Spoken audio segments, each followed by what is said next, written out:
Welcome to Fieldsports Britain. Coming up, I'm here in the BSA Factory in Birmingham looking at their airgun Chamber of Horrors. We're in Scotland after a traditional McNab. I'm also here on the River Mersey, but that's a story for Fishing Britain. We've got the regulars, we've got Hunting YouTube, we've got Hallo Charlie. We've got Hywel Morgan on a bank in Wales. But first, let's go to the River Taff to find out if women attract fish.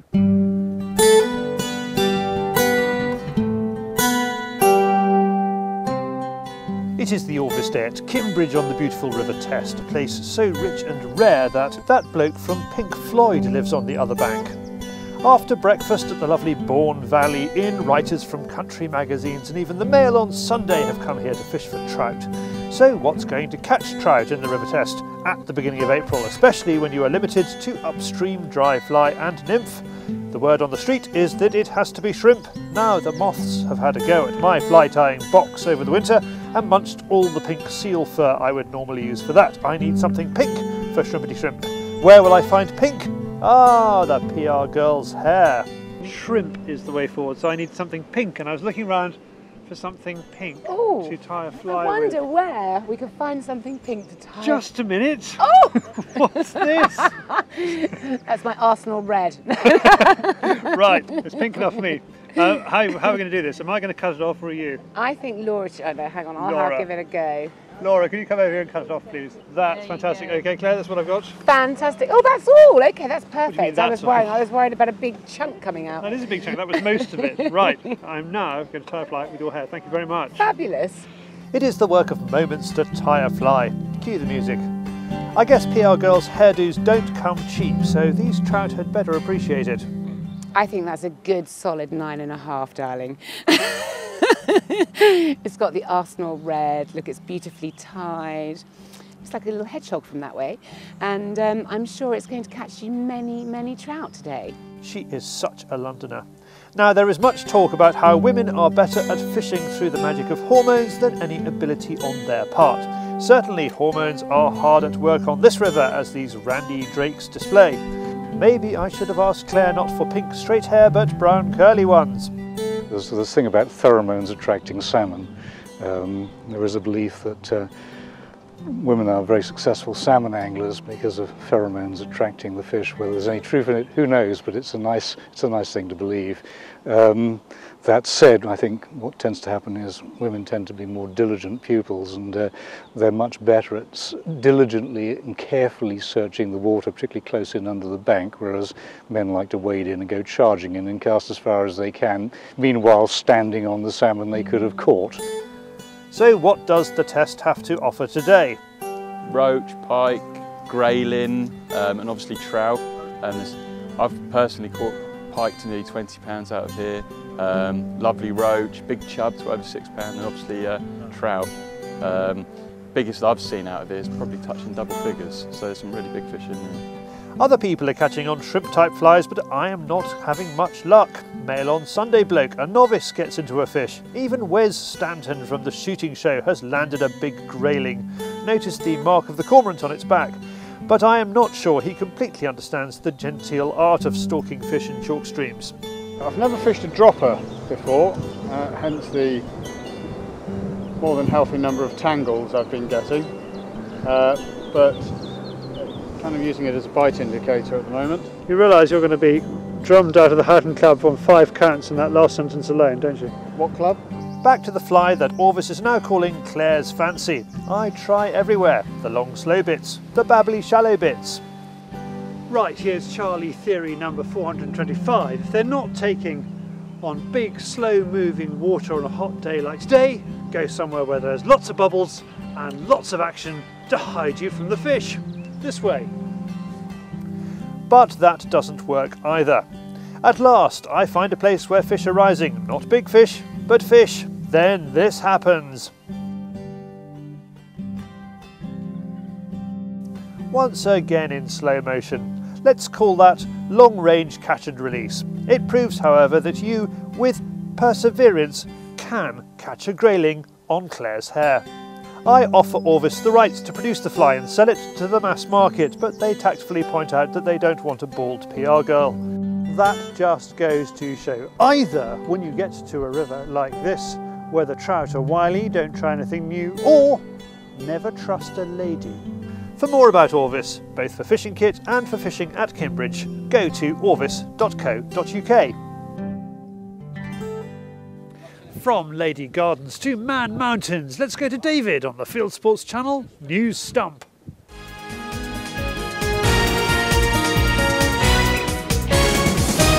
This is Fieldsports Channel News. Brian's back, and instead of We Will Rock You, it's We Will Interrupt This Concert with a party political broadcast. Viewer Ryan Vella from Malta sent us this video of the 66-year-old guitarist stopping a performance in Malta and getting all political, telling the audience what he thinks about bird shooting and, of course, badgers. We love you, Brian. Animals which we have, which are called badgers. The results are in for the big farmland bird count. The RSPB hosts the Big Garden Birdwatch as a major post-Christmas fundraiser, and it tells alarming stories such as the 84% decline in starling numbers since 1979. The Game and Wildlife Conservation Trust runs the Big Farmland Birdwatch across more than 500,000 acres of land, and it tells the real story. For example, starlings are Britain's most abundant farmland bird. RSPB go to the bottom of the class. George Digweed continues his flying form in shooting competitions, winning the Essex Masters. With a field of over 1,500 competitors and after a dramatic shootout against Tim Webster, he retains the Masters trophy, which he's now won 6 times. There's an internet forum for shooters in Northern Ireland which is gathering pace. Shoot-ni.com was started in November 2012 and now has members province-wide. Viewer Johnny Copey asks for a shout-out. The success of hunting tourism in Belarus has led to greater penalties for poaching. Fines for killing a deer are now in the region of £1,000. In 2013, hunting sector revenues brought in around £10 million, with foreign tourism generating almost half of this amount. Most visitors come from Russia, followed by the Czech Republic, Slovenia and Germany. Here's a flavour of it, put up last month by YouTuber Lubomir Atanasov. And finally, here's a children's take on hunting. How do you say we're hunting? If you haven't seen them before on YouTube, kids' snippets cover all sorts of topics from job interviews to beauty pageants.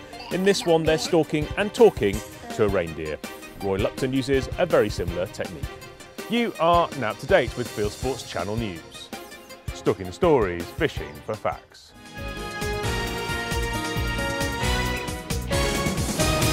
Thank you, David. Now let's look at what you lot have been up to. It is Hallo Charlie.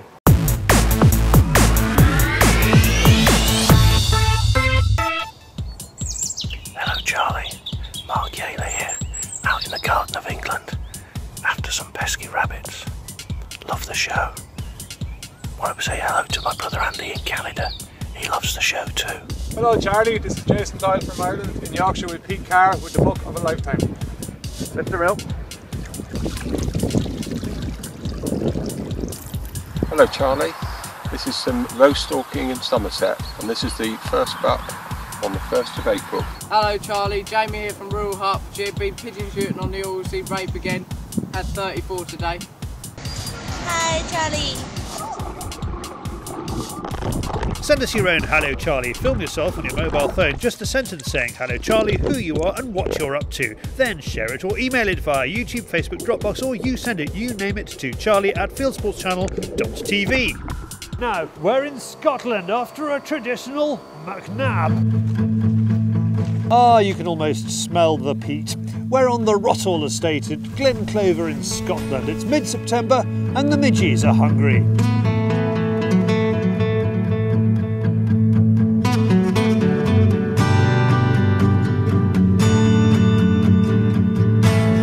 We've been invited on a bit of a McNab. That's red stag, salmon and grouse in one day.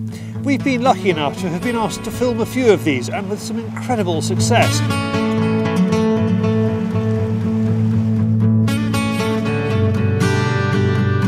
But this one gets scuppered in the first few hours as the water is so low on the South Esk that there's more chance of catching a mud skipper. So it's on to the main event, the red stag stalking. Alex Mackenzie Smith is the man charged with keeping some level of sporting pride, and Donald is the man with the knowledge.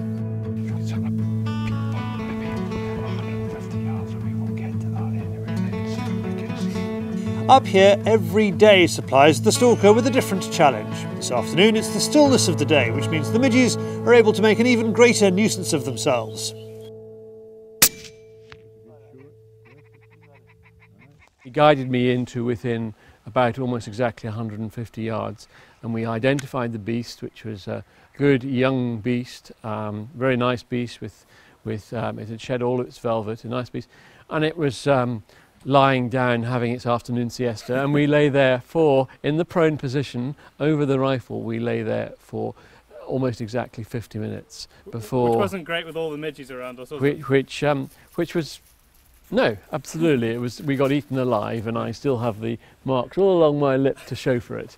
But it was just an awesome stalk, and finally the beasts began to move, and Fred stood up, and a good clean shot exactly where required. And then actually, interestingly enough, actually the whole 87 beasts took off down the hill, Fred included. Quite surprisingly, actually, it took us a little while to find out exactly where he dropped, but he dropped, and it was a good clean kill, and it was really excellent, actually. Great fun, and all credit to Donald the Gilly for doing a wonderful job for me. That was just the middle of a really awesome day, though.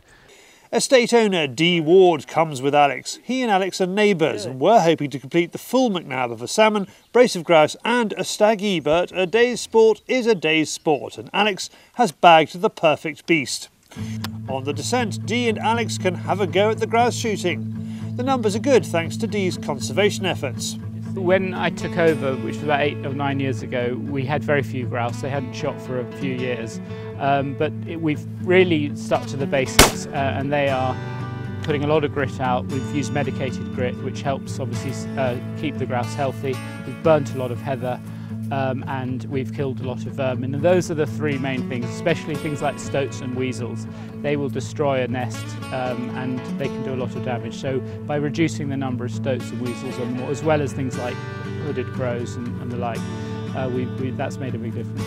Dee connects with a left and right, and the gents have their grouse.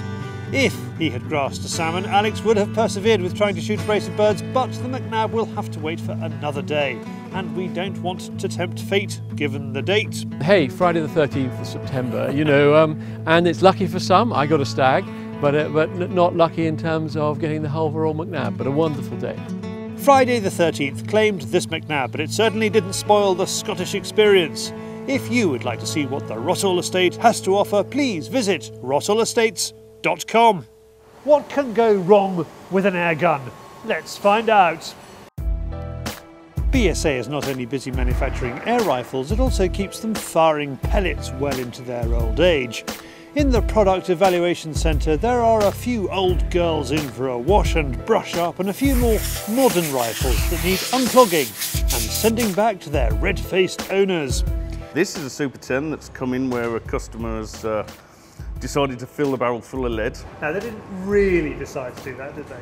Well, I don't think they intentionally did it, but through user error or just letting the air run down, they've filled the barrel with 10, 15 pellets. So what, they let the air run down and they stuff another pellet up there to try and dislodge the first pellet? Indeed they do. They normally look at the target, think they've got one hole, and keep shooting and shooting and shooting until perhaps 15, 20 shots. How many pellets did you pull out of it?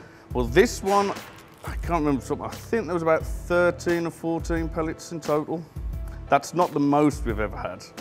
We've had 56. I've pulled out one of these before. Was that shooter suitably embarrassed? I'm sure he probably was when he went in the shop. As well as having an impressive archive of guns from as far back as the days of Rorke's Drift, probably the best known air rifle in the world is the BSA Meteor. This is the machine that made them, and every now and then one arrives in the PEC for a well-deserved pit stop. We'll give it a complete strip down. We'll check it to make sure there's no rock in the barrel. The piston will be removed, the spring will be removed. We'll change piston seals, check the main spring is okay, take the whole trigger mech out, make sure it's all clean, fully working okay, then reassemble it, make sure everything shoots okay. And it should be good to go for another, 20, 30, 40 years. So Richard, if there's one thing the air gunner should do, what is it to keep their gun in good nick? Basically, make sure all the seals on your bottles, your probe seals, they're lubricated. Otherwise you can end up with dry seals, things breaking, not doing what they should do, power dropping.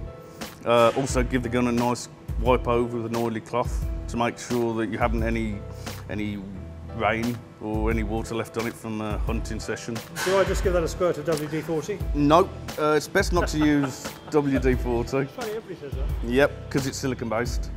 With pneumatics and bluing as well, we try not to use silicone based oils. We normally just use a drop of Bisley oil, tiny little drop. Make sure that you work the components a little bit and that will spread the oil around and you shouldn't have a problem. To ensure a clean bill of health, keep those barrels oiled and don't try and shoot your way out of a stuffed pellet situation. Well, we have done a much bigger film about the BSA Factory, and if it's out you can click on the link behind me. Now let's go to Wales to see what Mr. Morgan's up to. Thank you, Charlie. Today we're on the banks of the River Taff, actually in Pontypridd, and I'm fishing with Terry and Willows, Mark Williams. So far, the scores on the door, how many fish have you had? 5, 6 good fish. So. He's had the best fish, I've got to say. A gorgeous looking brownie. Numbers wise, 7 of the grayling. 7. We can't ground the grayling because they're out of season.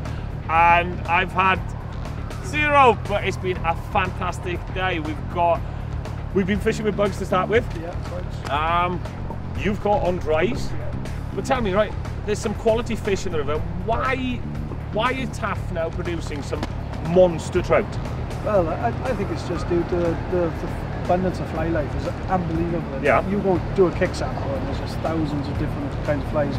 You got the hatches, like today is bright sun and there's a serious large dark olive hatch on today. And you know, as you can see, the fish are up with the fin straight away. They've marked on it. And you've caught all on bugs, or have you caught any on dries yet? One on dry and mostly on the other 6 on bugs. So plan for afternoon, what are we going to do? I think we'll just set up on a dry and an nymphs and fish the deeper waters and then just look for the rising fish. Fantastic. And if you want to see how we really got on this Friday, Fishing Britain, 7 o'clock here on Fieldsports channel. Thank you, Hywel. Now let's find out what's going on in the wider world of hunting and shooting. It is Hunting YouTube.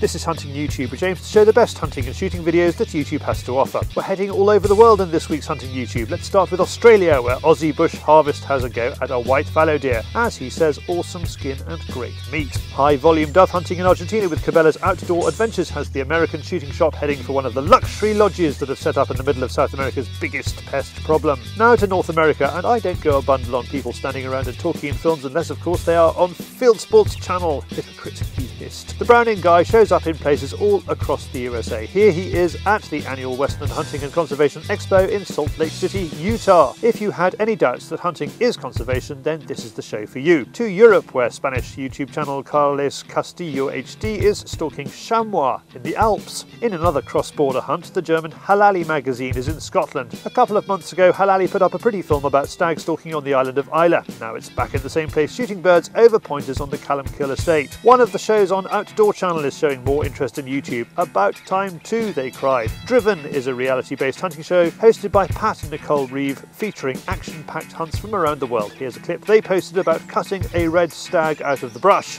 If you want to see Americans getting excited about duck hunting, then this is the film for you. It also raises issues about bonanza shooting. When a huge number of wild birds or animals move in, is it okay to lay into them? Well, yes it is, as long as bird populations are governed by food and the weather and not by predation, and that includes you. And finally, with turkey hunting underway in some US states, Nebraska Game and Parks Commission puts out a film called Robo Turkey. Wayne Stang of Wahoo bolts together a remote-controlled truck, a turkey decoy and a GoPro camera. I wish British wildlife departments and environment agencies had the same sense of fun. You can click on any of these films to watch them. If you are missing the fishing films and the airgun films, watch our new shows Airheads and Fishing Britain. If you have a YouTube film you would like us to pop into the weekly top 8, send it in via YouTube or email me the link, charlie@fieldsportschannel.tv.